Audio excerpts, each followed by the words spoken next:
I don't mind taking a risk. I don't mind being uncomfortable for a little while if I know that it's going to help me get to the goals that I want. The problem comes in when I don't have any more fuel to put in the car. So I'm pushing the gas and I'm pushing the gas and I'm just not getting anywhere. And what I've realized about myself is that, and this is especially true for most agency owners, is that, you know, you work from home or you work in solitude. A lot of times you're building things, you're trying to get your business up and going. And sometimes it's really nice because you don't have to deal with coworkers and bosses and everything else, but it can get really lonely really fast. And so what I've realized over the years is that the fuel for my engine is collaboration and people and being able to be a part of something. Welcome you guys to the next episode of the $1 Million Agency with my dear friend, longtime friend, Aimee Ball, who has a tremendous amount of experience in the agency space, not only running her own, coaching all sorts of different businesses. So Aimee Ball, welcome to the show. How are you? I'm doing just flipping fantastic, Patric. Thank you for having me. Flipping fantastic. And you'll notice the lovely Aimee Ball has this accent, like Southern Belle accent, because she is in, I think it's in Louisiana. I am in Louisiana, and I don't hear anything at all. You don't hear anything at all in your own accent? It's just normal. It's just normal. We'll let the listeners decide. You guys weigh in and comment and let us know if this is the everyday accent you hear, or maybe there's a little Southern charm there. Aimee, let's start off. Just who is Aimee Ball? Like, tell us a little bit about your background and how you got here. You know, went through college, all that good stuff to try and do the corporate 9-to-5 in the jungle. And I worked for a Fortune 1000 company for about 12 years. We sold financial services, software and marketing and contract development and stuff into the banking sector. So my job was basically sales for all those years. And the cool thing about it was that I learned a lot about the sales process and how the inner workings of business actually worked, which is not what they teach you in college. But then probably about year 9, I started getting bored. Literally my job became, hey, Aimee, do you want to fly out to Hawaii and speak at this banking conference? And I'm like, yeah, that's what I would love to do. But it was very much still kind of make my own schedule. So I started this little marketing agency on the side. I had seen this really funny and engaging blog pop up about making passive income. And it's a whole nother story of how I started looking for that.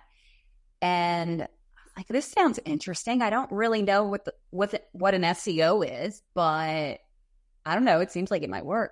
So I bought a course. I learned a little bit about it. And within a year, I had quit my full-time job and went down the whole entrepreneurial path. Was that the course were we in that group together? Was that same one? Yeah, we won't mention that because that was, it got... You shall not be named. He who shall not be named and is often named by other people. Yeah, so that's how we met. I still remember the first time we met. We were at a conference in that course, and you gave this speech. And it was about this guy who had run a marathon with his, I think it was like a quadriplegic son. I remember it was like Daddy Dick. His name was Dick, and then the kid. And it was his why. And as I've grown, I've started to kind of put people into boxes a little bit, where it's like, okay, this person is like impact-based, or this person is going to be like more, hey, money matters in this. And right away I was like, Aimee goes into this impact-based. And what I've learned is like, when it's impact-based, then it's like the whole approach to how people are doing things is different. You're not going to screw anyone because it's like you're trying to make the world a better place. So right away, that was something that stuck out to me.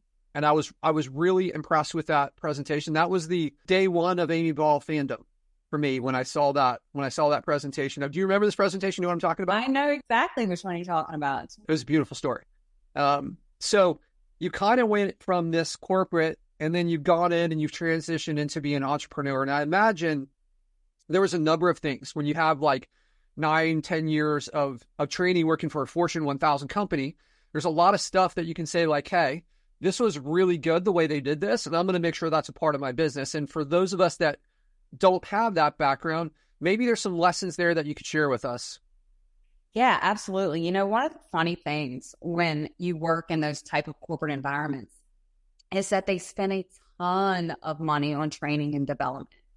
And so at least once a year, we would have this big consulting company come in and they would train us on sales processes. And that might be Franklin Covey or spin selling or the challenger sale or whatever it was. And just because I was really good at selling, you know, I could get in there. I was always in the top of the company for sales. The consulting company would call 5 or 10 of us in, and they'd want to know, what are you doing to be so successful? So, of course, they could apply, they're already using the sales strategy to whatever they were teaching. And what was so interesting is that I never had a response. It's like, I don't know, I just go in there and sell them. Like they just like me. I'm just, you know, charismatic and all this stuff that a 27-year-old says. That's not true. And what I realized over the years is that they were right in a way, is that I was innately using some of these sales processes, which were mirroring and listening and empathizing and all these other tactical type things. But what I was doing that I never really noticed and they didn't really talk about was, even though I was using pieces of that process, I always made it my own. I would come in and be like, oh yeah, I can see how this makes sense.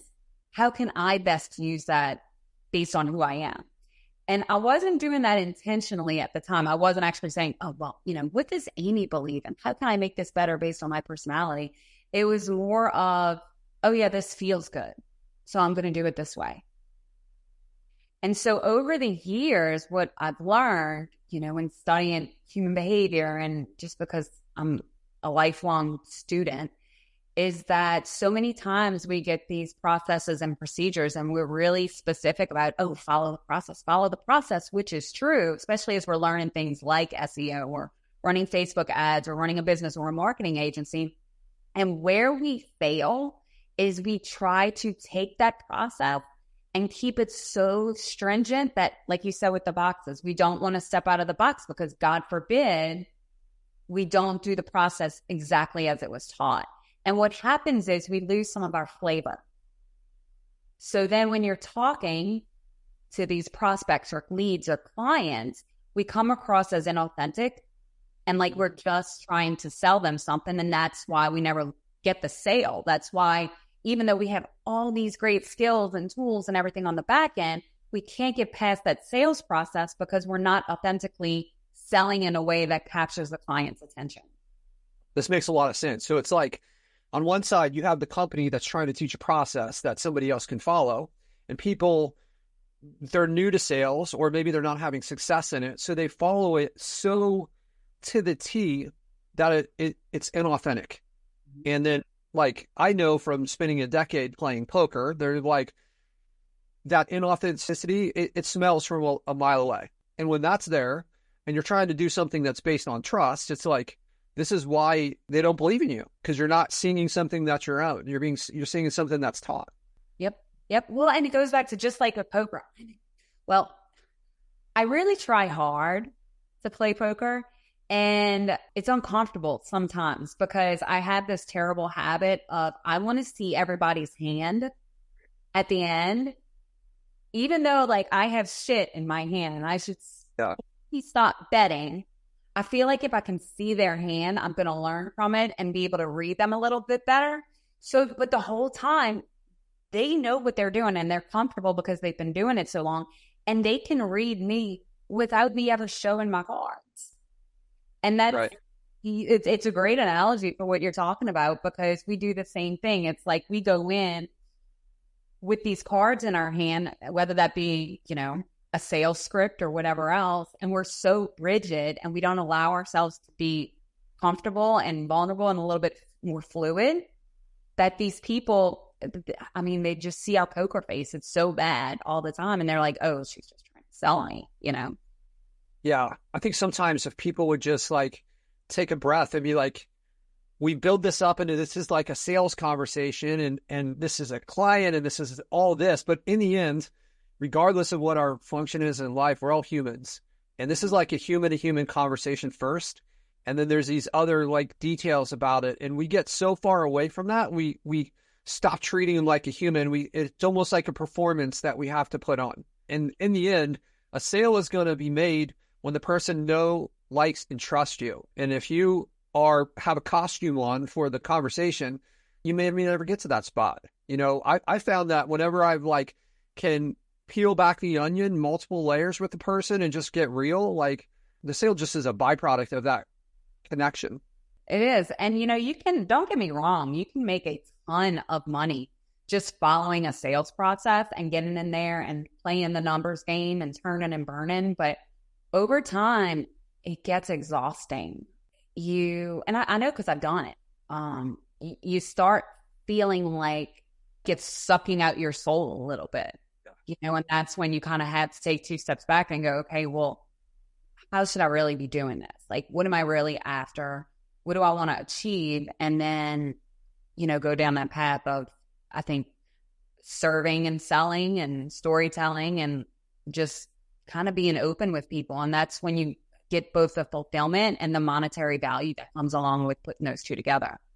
Yeah, absolutely. I think the idea of like the monetary trailing the action is something that I think a lot of people need to be like more in the front of their mind.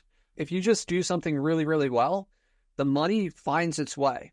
And if you stop trying to like it's good. It's good to have the training wheels for a while. And those are meant to give you the solid foundation. Like when we go through, we're learning to drive. I think your son, maybe just like, did he just recently start driving? No, he started driving like 4 years ago. 4 years ago. Okay. Time flies by. So when we start driving, we're like very aware of the rules of driving. And we're like, okay, hands at 10 and 2. I've got to like turn this turn signal on here. And you're like really strictly following these rules. But as time goes on, and I'm not telling people like, hey, ignore the rules of the road, but we start to have a little bit of our own flair, and it doesn't have to be so technical. Like maybe our hand's not at 10 and 2, and we can feel more comfortable looking in this mirror here. You start to get comfortable with it. You make it your own. And this is, if somebody sticks with this like 10 and 2, and you're trying to sell someone, it feels really rigid, and that it doesn't feel natural. And then they're like, is this person real? Like, are they am I getting like moved down an assembly line right now? Or does this person actually care about me? You know, like, do they really want to help me? You know, there's a lot to it. Aimee, I know you spoke at our last event or 2 events ago. You spoke at our event in Orlando, and that was amazing. And you shared some of the like adaptations that you make based on the personality traits and kind of the communication styles that exist. Can you talk a little bit about that? Because I feel like that's like, I think a lot of people look at DISC or, you know, Myers-Briggs or something like this, and it's like, hey, what am I? And then a few days later, we kind of forget that. But it feels like you just made that a part of your default communication style, and you get to leverage that on a daily basis, not even in sales just anytime you're communicating. Yeah. So, and again, it's just like driving. It kind of becomes second nature to you when you start doing it enough. And of course, it's kind of bumpy and uncomfortable at first, where you actually have to get in the car and push the pedal and all those kinds of things. But I think the best way to explain this is from my own personal perspective is, you know, I'm one of those people. I don't mind taking a risk. I don't mind being uncomfortable for a little while if I know that it's going to help me get to the goals that I want. The problem comes in when I don't have any more fuel to put in the car. So I'm pushing the gas and I'm pushing the gas and I'm just not getting anywhere. And it's because I'm burnt out, or, you know, I'm out of steam, however you want to say it. And what I've realized about myself is that, and this is especially true for most agency owners, is that, you know, you work from home or you work in solitude. A lot of times you're building things, you're trying to get your business up and going. And sometimes it's really nice because you don't have to deal with coworkers and bosses and everything else, but it can get really lonely really fast. And so what I've realized over the years is that the fuel for my engine is collaboration and people and being able to be a part of something. And so what'll happen, and unfortunately I didn't realize this sooner, is that when I start burning out, I realize real quickly, okay, well, why do I not have the energy to keep this sustainable? And so I'd go throw 50,000 out of mastermind or 30,000 here to make friends in groups and get around people. But the reality of it is it's way simpler than that. Sometimes it's just pulling away in the middle of the day and being like, hey, okay, well, I need an hour just with some human contact. I need to be less drained when I get home at night for my family because they're going to recharge me too. And I'm going to be better off the next day. And so when it comes to behavior, like you were asking, is that so many of us, we set these goals for ourselves. And so like I'm a high, I call it energizer, and hotshot is what I explain it as, where I'm motivated by people. I'm motivated by goals. I go after what I want. I don't like a whole lot of small talk. You know, tasks don't really turn me on. People do. I'm more outgoing than introverted. So in knowing all that about myself, I can easily see where my fuel's coming from, but my fuel doesn't make the money. Just being around people and, you know, engaging with others and collaborating on projects doesn't make the cash register ring, right? So I need to know that that's the fuel I need so that way I can accomplish these small goals. But I have to know what those small goals are, and I have to be very specific about them. Okay, well, I want to do X, Y, and Z, and I'm going to give myself credit for those when I actually accomplish them. And so when I have the fuel and I'm putting it into the car and I'm actually pushing the gas, well, those two run together. And the same thing happens when you're working with other people. If you can identify the things that fuel them up, the things that get them going, and the things that they want out of life, whether that be, you know, relationships, whether that be goal attainment or process design or feeling comfortable in those areas, you can meld the two together and really have a more dynamic conversation around what it is they want to accomplish, because it's not always I want to make more money or I want to build this huge company. You know, sometimes it's as simple as I want to have better, more connected relationships. And that's their why. That's their goal. And like, if you can help them achieve that, then they're going to be so much better off all around. Yeah. So what are some of the ways that you can kind of cue into that when you're in a conversation and understand what it is that they actually want? Yeah, there's two primary things that I always look for, and I tell people to look for when we have these conversations. Is that number one, or are they more outgoing or more reserved? Are they sitting there over lunch or cocktails or whatever and telling you about their kids and their life story, and like they've always got a story to tell you? Or do they keep things closer to the belt? When you look at those, you can tell, okay, well, this person is either more of a hotshot or they're more of an observer. The guarded is going to be the observer, and the more social person is going to be the hotshot, I assume. Correct. Right? Then you want to see if they are more task-oriented or more people-oriented. And the way you can do that is are they talking about the things they have to do? Are they talking about things, or are they talking about people, right? And you know, if they're more people-oriented, that they're more of an energizer. If they're more task-oriented, then they're more of that rock. They need that stability, right, over here. So what we can look at then is, like I said, I'm more of a hotshot and energizer. So I kind of fall into this quadrant where I'm more outgoing and people-oriented. Now, when you know that, then you can adapt to their preferred style of communication. And some people might look at that and be like, well, that's kind of manipulative. You know, you're not being who you are. You're not, you know, being yourself around them. And that's not necessarily true. Now, this can be used for good or evil, obviously. But the truth of the matter is that we're serving people in a way they want to be served at that point. So if I know, for instance, you know, my other half, he's like high hotshot, high energizer, but the hotshot comes first. I know if I'm not direct and to the point, I'm going to lose him real quick. Like, I can be talking for 2 minutes and if I'm not stimulating whatever's going on in here, he's going to be like, I need to cut the grass. You know what I'm saying? Yeah. You've lost his interest. Yeah. I've lost his interest completely. And the same thing with like your observers, those are the people that really like they hone in on those processes and operations. So if they don't have a clear picture of what it's going to take to get there, you're going to lose them. So it's not so much about trying to manipulate people because you're mirroring or knowing their styles or anything else. It's more along the lines of how can I best explain how I can help them in a way that they will understand so that we can form this win-win relationship.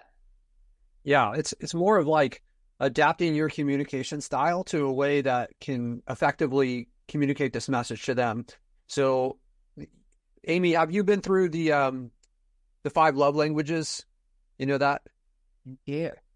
Yeah. So my wife and I, for instance, like we're completely different love languages. Hers is like service, right? Of like helping other people and quality time.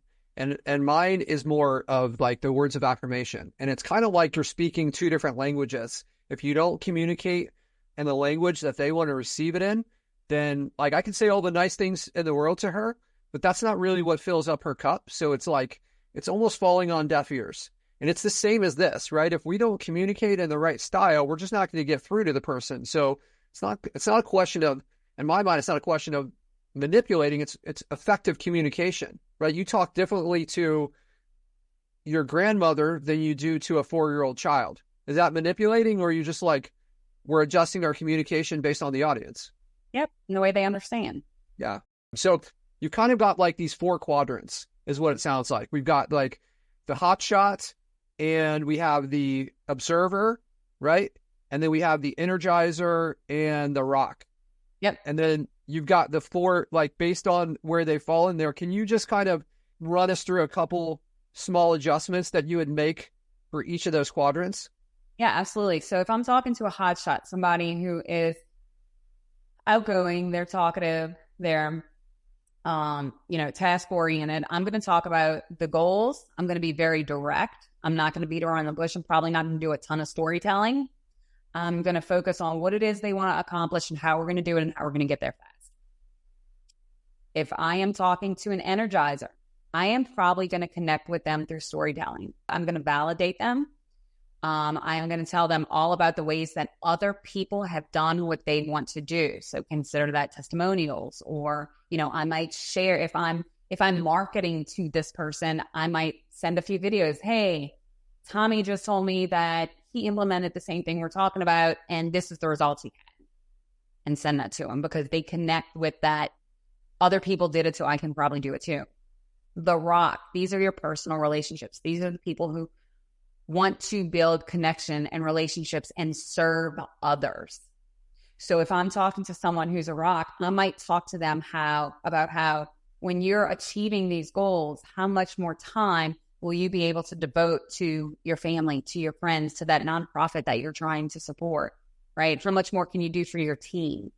When I'm talking to an observer, someone who is totally systems and process oriented, I'm probably going to talk very specifically, keeping it short again and to the point because they have a very short bandwidth about what this looks like from a systems perspective, right? So I might say, first what's going to happen is we're going to do X, and then next year we're going to do Y, and then we're going to Z, and this is how that process makes sense.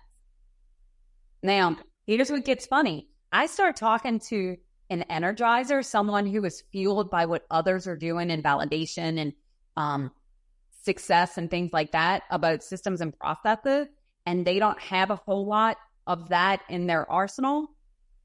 They're going to be so overwhelmed and bored by what you're saying that you're going to lose them like this.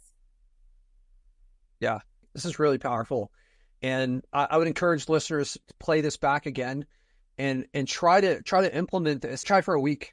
Just say like, hey, I'm going to try to put people in these boxes and I'm going to adjust and see what that feedback is like. I think this is, I love this. Aimee, it seems like apart from the stories, I'll make the assumption that the word choice that people have, like if people are using like more adjectives and descriptive stuff, where it's like, hey, I was I was talking to this young man, like he must have been 22 years old. Like right away, I'm like, okay, this person is probably like a storyteller. Even if they don't go on and like just the fact that they're using like a description versus the people that are right to a point. It was like, I spoke to a gentleman, here was the result. Do you agree with that? Is that part of how your analysis works? Yeah, absolutely. I do agree with that. Language is so important, and the words that we choose can literally trigger someone, bad or good, in very little things. And I've learned this, God, because like I said before we started, you don't really know what's going to come out my mouth, Patric. Yeah. I mean, this is the unpredictability of rolling the dice with Aimee Ball here. We don't know what's going to come out. I love that. That's what's so important about the listening factor too, because it's really easy to put people in boxes, but just because they're in those boxes doesn't mean that we know everything about their experiences. So listening to what they tell us and making very strategic word choices around what they're saying is super important because of the experiences that have shaped them up until this point. Because your innate behavior, those behavioral styles, whether it's hotshot, energize, or whatever, those typically don't change from birth till death unless there are very, traumatic experiences that you go through, like divorce, grief, things like that, that may move you a little bit more to a different quadrant, but it's typically not significant. So those life experiences and what people are telling you as they tell you these stories, or you understand how they're describing the processes, or, why they're so direct, typically there's a nugget in there that you can catch on to and be like, wow, this person experienced loss, or, they've been burned before and this SEO guy was the reason for it. So they're going to associate anything you say about SEO with being burned. So now I have to choose my words wisely when I'm talking about this technical aspect of what I'm selling. Yeah. And keying into that, and just like, I think showing some empathy for the fact that they've dealt with this. Like you can tell if somebody's like speeding around and then it slows down and you can even hear sometimes their breathing changes a little bit. This was monumental for them. Like, even if it seems like something that we've heard a bunch of times, like, man, the business was going good. I was growing it, and I hired this company. That like the tone just changed. This is something important to them. And that's where you on the other side of the phone or in the Zoom meeting, like, lean in. What is this? Feel it. There's so much that I've learned from sales and human communication from playing poker. It's just, I would ask myself at the table, what is this person feeling right now? And I've carried that into my agency, whether I'm talking to a prospect, a current client, a student, one of the people on my team. It's just like, what are they actually feeling? If you can understand that, then like all of a sudden communication, no matter what the situation is 10 times better. But you have to listen hard, right? You have to be super focused on the person when they're doing this if you want to do it effectively. To segue from what you're saying, I think it's important when you're listening not to make assumptions and to start asking those questions in clarity, because like you said, they like, ooh, that ooh could be like, oh, so good, or oh, so bad. And you jump right into the, oh God, I know you've probably been burned before, like so many of my other clients. And they're like, actually, that was a good, you know what I'm saying? Yeah. So it's important not to just jump the gun and assume the worst just because of a tonality change. It's really important to clarify and ask, okay, well, all right, that was an interesting little grunt you made there. What's going on in that head of yours, Yeah. Yeah. I don't know if you studied Chris Voss at all, but he talks about he's the FBI negotiator. And then he became like a famous person. He's got books and, he's active on social media. I've learned a lot from him, but he talks a lot about the mirroring, and he also uses, as a part of that, he uses this, like, it sounds like, and it seems like, and that's been really effective for me. I similar to what you're saying, I don't even know that I'm doing it, but I look back on it when I'm teaching, and I do this all the time. It was like, it seems like you had a hard time with this. And then they can explain on it. No, actually I didn't. Like, oh, So it sounds like that went really well then. Like, and it allows them, it's like prodding them to kind of explain on a deeper level exactly like what they're thinking and feeling. Well, I agree with that wholeheartedly. There's another little trick that I've learned over the years is, sometimes you get some aggressive leads on the phone or aggressive prospects, and they're real quick to tell you, oh, well, I know what you're going to do isn't going to work, or they throw something up. And what historically, what I had done is I would try to defend my side, position myself. Well, no, we do it differently.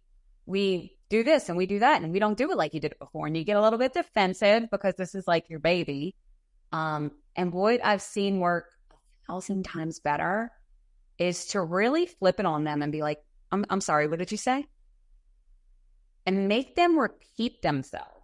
Because what happens is when somebody has, or they feel like they have the upper hand and they're calling you on something, they're getting a hit of dopamine. Okay.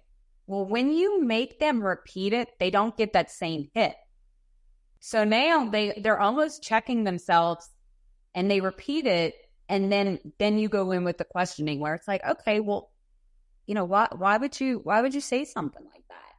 And it almost makes them like, well, I don't, and you regain your authority in that position. Yeah, that's really smart. This idea, you kind of like the first pass is this, it's more like chemically, maybe even on some level, like unintentional, emotional. And the second time is more this like, let me look at this through a new lens and almost a little more authenticity around the situation. They've like dealt with the pain a little bit. And the second time through, it's like, okay, here's the raw facts. Mm-hmm. And it's as simple as being like, I'm sorry, we have a bad connection. Could you repeat that? I love this. This is a great hack. Aimee, I want to change gears a little bit. I know that one of the cool things, and this is part of what we did too, is you were able to pull yourself out of your agency and you were able to kind of benefit from the fruit of your agency without being a slave to it. And I'd love to hear how you did that and like maybe some of the mistakes that you see agency owners make that like if they could, hey, here's a process that I went through that I was able to remove myself. And there's probably some like mental leveling up more than anything. Yeah, it's hard because you don't know what's going to happen sometimes when you kind of pull your foot off the gas. So I've always tried to have a lot of the agency work for myself. And, you can say it's passive or whatever, but it's never 100%. The beauty around the way that I built my agency was that once you get it set up, and once you do all the big stuff at the beginning, the maintenance along the way will keep it churning. So it's not like you have to keep doing those big build-outs and everything else. And a lot of my clients that I got right out the gate are still with me. And some of those are even like little small, we'll build the website and host it for you for $150 a month.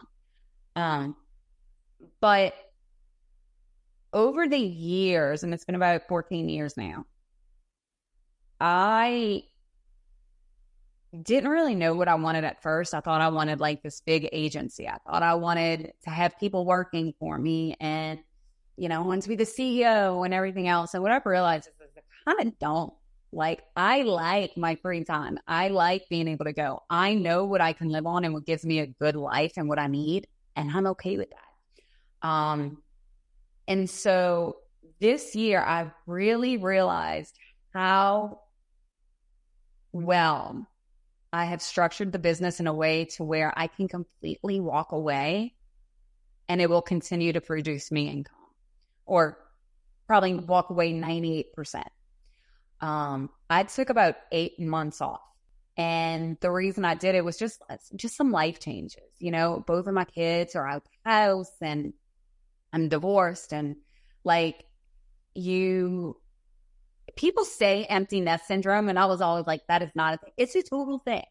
It's a total thing when there's no, like, you just have to take care of yourself and you can work from where you want, when you want, how you want, everything else. And you have the money and the flexibility to do it. And so I was like, you know what? I'm just going to kind of do me and like figure out what this looks like. Like what do I want to be when I grow up? And I did. And the only reason I stepped back into kind of working is because I started to feel like I was losing brain cells. And I realized how much it is that I enjoy helping other people and helping businesses and finding bottlenecks, and how much it kind of lights me up and gives me energy. But the way I did it was, number one, I think a lot of agency owners are terrified to raise their prices. I think they're terrified. And I think that every time you prove to yourself that you're delivering results, or number two, that you're providing additional value, you have the ability to raise your price, and you absolutely should. Absolutely should. I can tell you, and I think I talked about this one time on stage, was when the whole SSL security thing came out, right? I don't know, 5-6 years ago, whatever it was, where you had to transfer all the sites over from HTTP to HTTPS. 95% of hosting providers just put it on. Like, okay, you need this, so you get it. Well, in my opinion, I was saying, okay, well, I'm going to have to add this. So I'm going to have to go and click the button, right, for everybody to turn it on. And it's providing them additional security.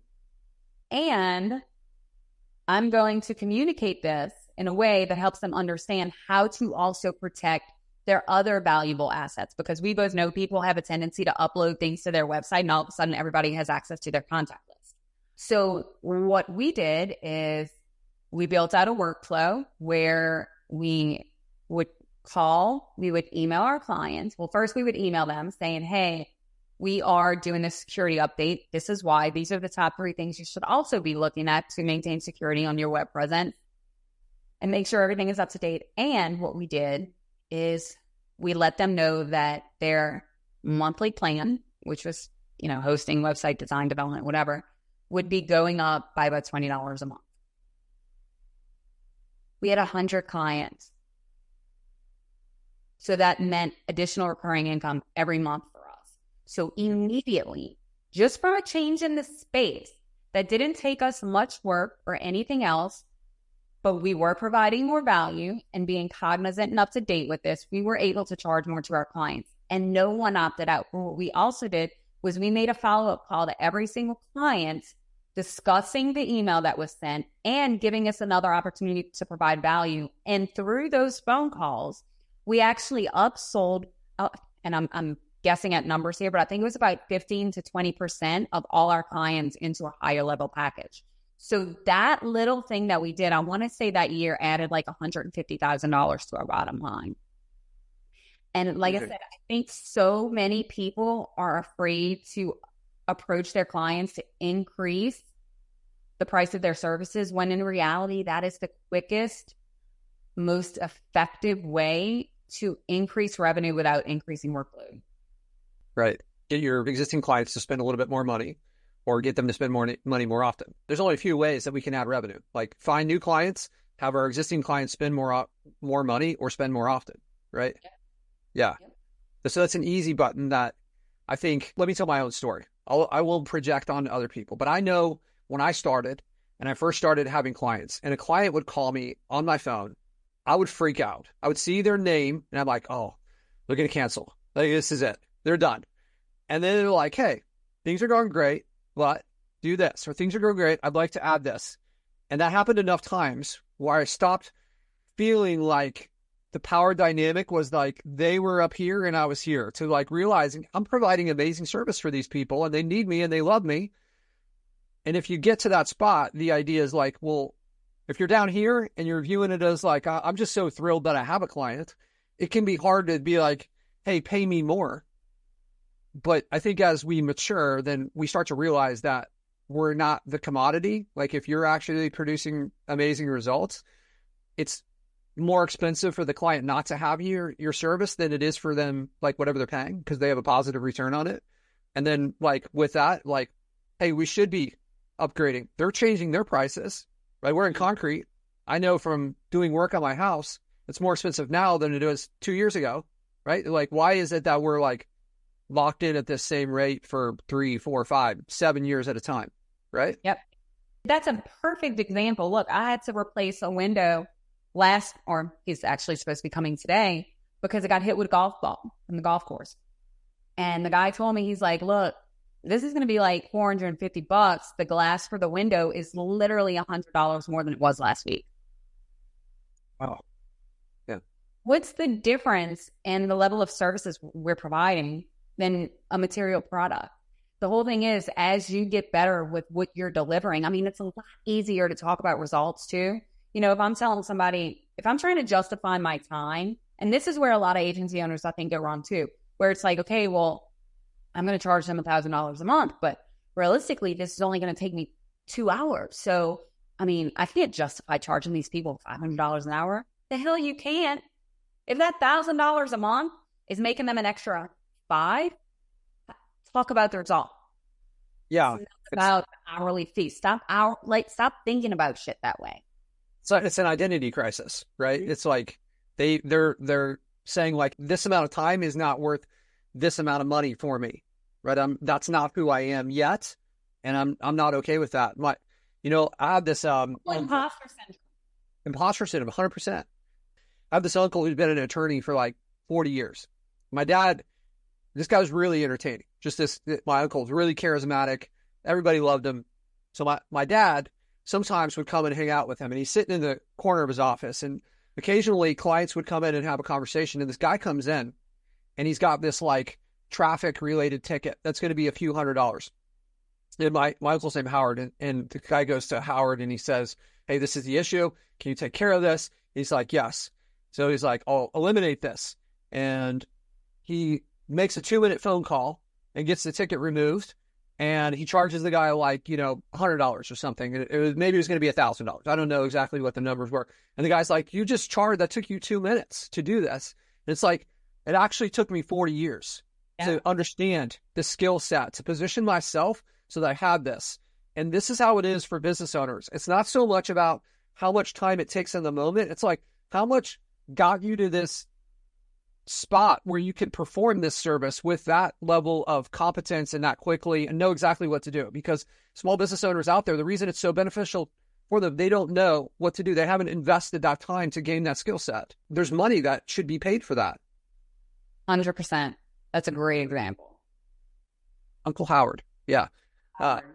Yeah. So Aimee, talk to us more. We've got the like raising our prices, but if you were to look at the exact, like more along the structure that allowed you to go from this working to, hey, 98% is run by other people or by the system. What were some of those moves?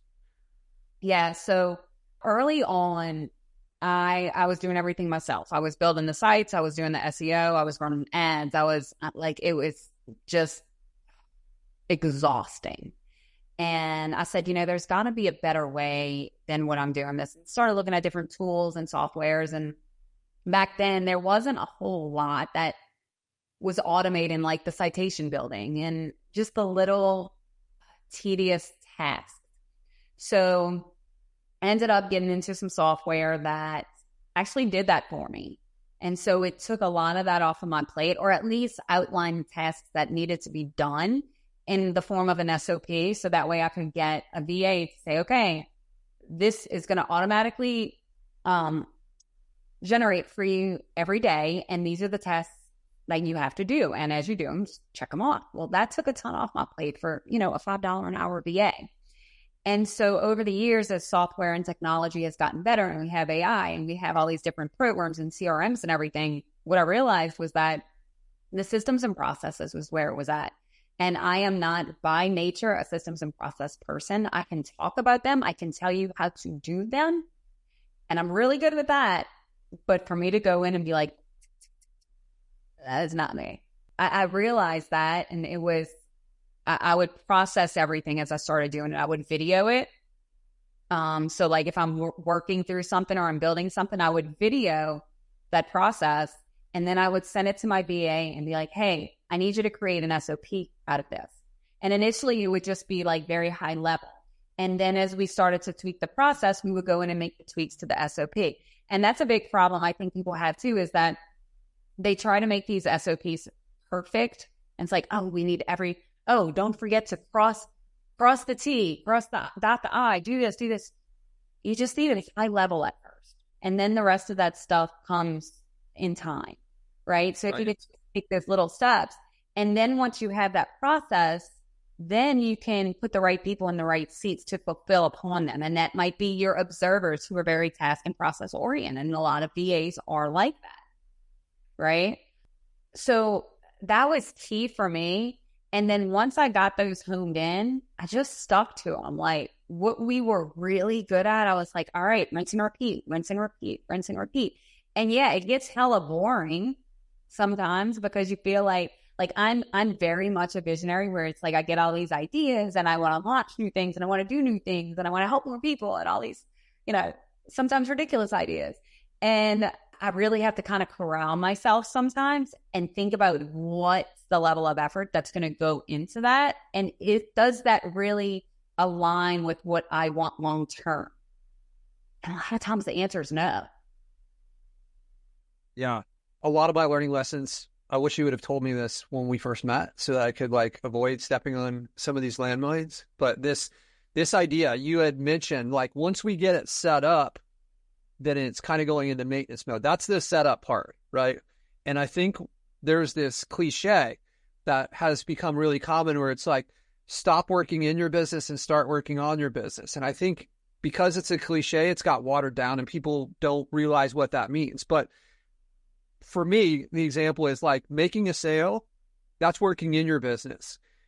Building the sales processes that somebody else can take over for you, that's working on your business. And if you spend more time working on your business, then you're not required to work in your business. So building these SOPs, and we did the same thing, Aimee. When we were building out our SOPs, we were like, do this little thing.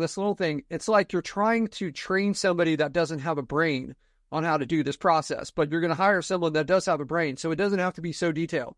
It could also be like, hey, here's where we're starting. Here's the end result. Here's how this works. Master this. And if you have improvements, then we can adjust this process. But until then, this is the best way we know how to do it. We don't have to have every little detail. If we can just hey, this is the result we're looking for from this process here. And I think people get lost in the weeds. And when you're working in the business, here's what was the great unlock for me is the things I was doing. I'm like, when am I going to have time to do this? Well, you're doing this stuff already. Just document it while you do it. Just record yourself. Talk. This isn't going to be broadcast on the internet. It's not going to be on Netflix. Nobody's going to see this. It doesn't have to be perfect. If you mess up, that's okay. If you don't say a word for 15 seconds, that's fine.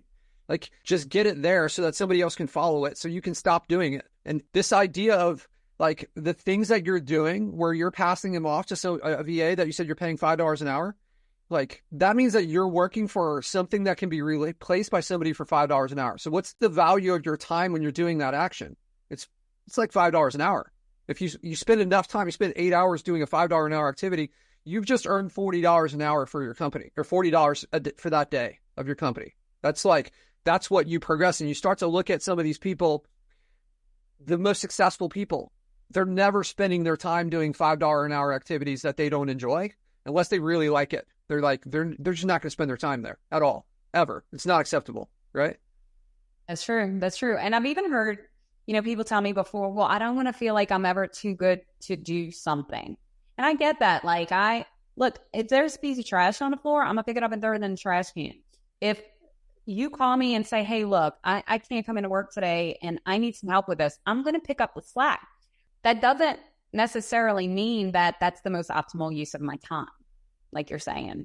And I think with the advent of AI too, that this goes so much further. I mean, there's just so many things that you can do, even if you don't have, the aptitude to build SOPs and processes and handle all these things.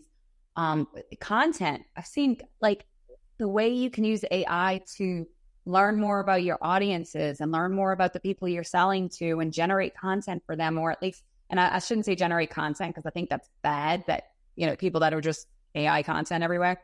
But the same holds true for, what's the next level for me in my business. I'm experiencing this.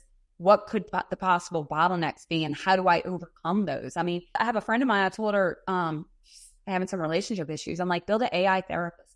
Here, let me do it for you. And like, there's just nothing you can't do with it. So even when you're stuck, you know, I would suggest to people a lot of times, use those tools that are out there now. Don't be afraid of them. And so many people are.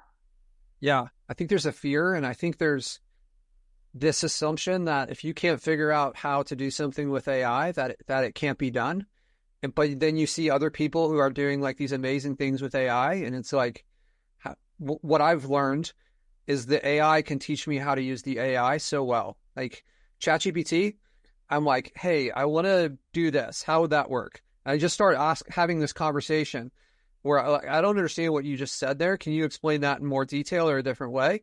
And then like, okay, now I've got a roadmap on how to do this, where it's just like you said, a therapist. Like you could ask ChatGPT, how do I create a therapist or like in ChatGPT to help me? And then it can instruct you.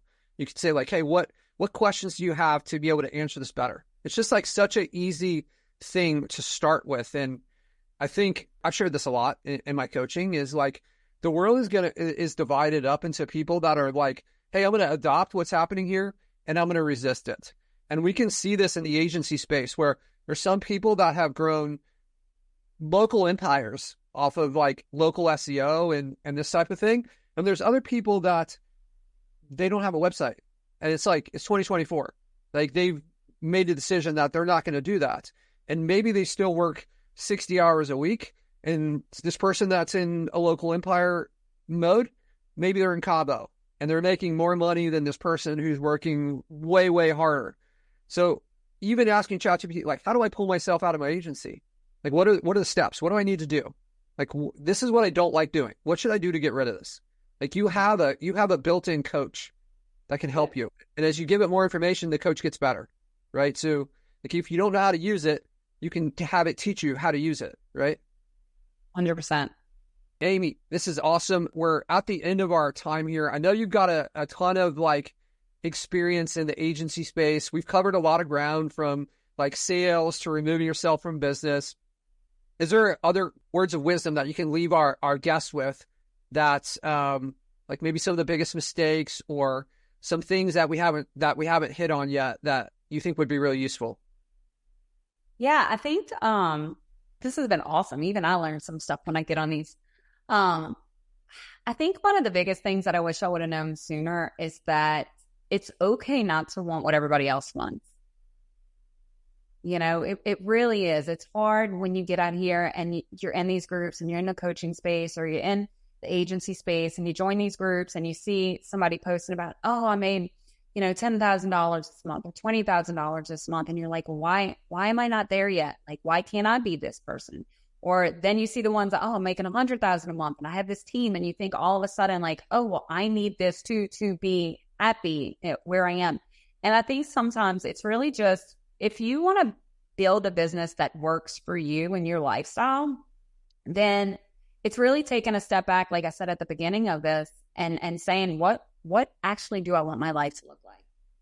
And what is going to be required from a financial perspective, from a time perspective, from a relationships perspective? And am I willing to do what it takes in order to achieve that? And I think some people will find the answer is no. And that's okay. You know, that's okay. But you don't want to get to a point where you're chasing somebody else's dream and making yourself miserable in the process. Yeah, I think that's fantastic advice. You know, it can take a long time to climb the ladder. And sometimes you get to the top and you realize it's leaning against the wrong wall, right? So kind of like getting clear from the beginning. One of the first things we do when people come into Rank Masters, our coaching program, is like something I call money math, where it's like, what is the life that you want? How much does that actually cost? Because everyone's like, there's these numbers that everyone kind of picks. If they haven't been above 10,000, then it's always like $10,000 a month. If they have, then it's 25, and then it goes up to 84 because they want to be like a 7-figure. And then, you know, it's not based on anything. It's based on like validation for themselves to like prove that they are worthy. where it's like, hey, I want this big number, where it's like, what will that do for your life? Just like we do in sales, right? If you're trying to really understand the person, what is this based on? Aimee, my wife and I, we spent 2 years traveling around the world, and I got to get to 30K before I can do this. 30K a month. That was what I thought. And we got there, and we traveled around the world. We rented out our house, and it turns out it was like $7,000 to $8,000 a month that we were spending. We rented out our house, and that paid for like half the travel right off the bat. It's like I needed an additional $4,000. I could have figured that out 2 years earlier and started living that life, but I just I never did the math. And I think that's kind of what you're talking about is I think there's two things here that I see a lot. Number one, why are you doing this? Is it to prove to yourself that you're worthy? Because most people out there aren't really thinking about you all. They're not thinking about you all the time. They're not. It's just the reality of it. Even if they like you and they respect you, they're thinking about themselves and their own worlds. So their opinion of you and some validation from them, you're going to find out that doesn't matter at all. And the second thing is what is the number based on what you actually want? It has to start with what your life is. And I'm so glad that you brought this up because I believe so deeply about this topic. And I think it's overlooked from social media, competing with the Joneses, this type of thing. It's just people are doing things for the wrong reasons and life is too short for that, It is. And one of the good questions I always ask is, what are you willing to sacrifice? Yeah. Everything has a cost, right? You got to give. If you're going to do this, then that means this has to go, Yeah. Yeah. If you're going to spend all this time trying to build this massive agency, are you okay with trading, not seeing your husband or wife or your children as much? Because even if the cost is not monetary, it's there. There's something that you're going to give up, right? If you're going to get in shape, you're going to have to go to the gym. You're going to have to eat differently. There's a change that has to happen. Yeah, this is awesome, Aimee. What a great way to finish.